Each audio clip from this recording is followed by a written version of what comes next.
Hi viewers, again today is Saturday, so I just come back with one tips. Means ఇవి ఏదైనా మనం పూజ చేసేటప్పుడు కానీ ఏదైనా వ్రతం చేసేటప్పుడు కానీ ఏం చేసినా కూడా మనము ఏ విధంగా రెడీ అవ్వాలి అనేది ఈరోజు వీడియోలో తెలుసుకుందామండి. ఏదైనా పూజ చేసేటప్పుడు వ్రతం చేసేటప్పుడు ఏదైనా చిన్న అంచు శారీస్ కట్టుకుంటే బాగుంటుందండి.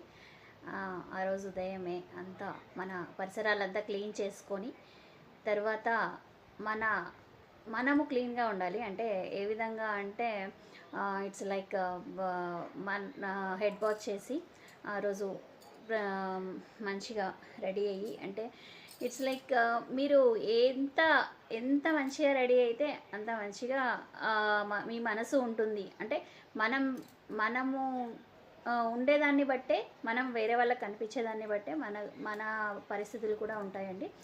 సో హెడ్ వాష్ చేసి మంచిగా ఈ విధంగా రెడీ అయ్యి ఏమైనా ఉంటే నగలు కానీ అవి కానీ స్టెప్ బై స్టెప్ పెట్టుకోవాలండి. స్టెప్ బై స్టెప్ పెట్టుకోవడం వల్ల ఏమవుతుంది అంటే it's like everything will be visible.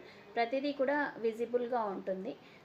మనము ఒక షార్ట్ హెయిర్ ఉంటే షార్ట్ హెయిర్కి తగ్గట్టుగా వేసుకోవడము, లేదంటే లాంగ్ హెయిర్ ఉంటే లాంగ్ హెయిర్కి తగ్గట్టుగా మన జడ వేసుకోవడం అనేది ఉంటుంది. సో సింపుల్గా నేను ఈ విధంగా రెడీ అయ్యానండి. నాకు ఈ ఈ జడ బిళ్ళలు నేను ఆన్లైన్లో తీసుకున్నానండి. ఇవి కూడా నేను పెట్టుకోవడం జరిగింది. సో ఇట్స్ లైక్ ఫస్ట్ మన దేహానికి నీట్గా రెడీ అయ్యి మన దేహశుద్ధి అనేది జరగాలి. తర్వాత ఇంట్లో కూడా ఏమంటారు, అంట్లు ముట్లు ఉంటాయి కాబట్టి మొత్తము పసుపు నీళ్ళతోటి ఇంట్లో ఒకసారి ప్రక్షాళన చేసుకుంటే అది కూడా చాలా బాగా ఉంటుంది. ఇంకా వంటలు అంటారా, మనము ఒకరం పూజ దగ్గర ఉంటే ఇంకొకరు వంట దగ్గర ఉండాల్సి ఉంటుంది. సో ఇక్కడ సైమల్టేనియస్గా పూజ జరుగుతూ ఉంటుంది, అక్కడ వంట జరుగుతూ ఉంటుంది. సో మనం పూజ అయిపోయే టయానికి వంటలు సిద్ధంగా ఉంటాయి, నైవేద్యం కూడా పెట్టేసుకోవచ్చు. కాబట్టి లేడీస్ మనకున్న టైము తక్కువ కాబట్టి ఒక డేలో అన్ని వర్క్స్ చేయాలి. కాబట్టి ఏ విధంగా టైం మేనేజ్మెంట్ చేసుకుంటే ఆ విధంగా మనము అన్నీ కూడా సక్సెస్ఫుల్గా కంప్లీట్ చేసుకోవచ్చు.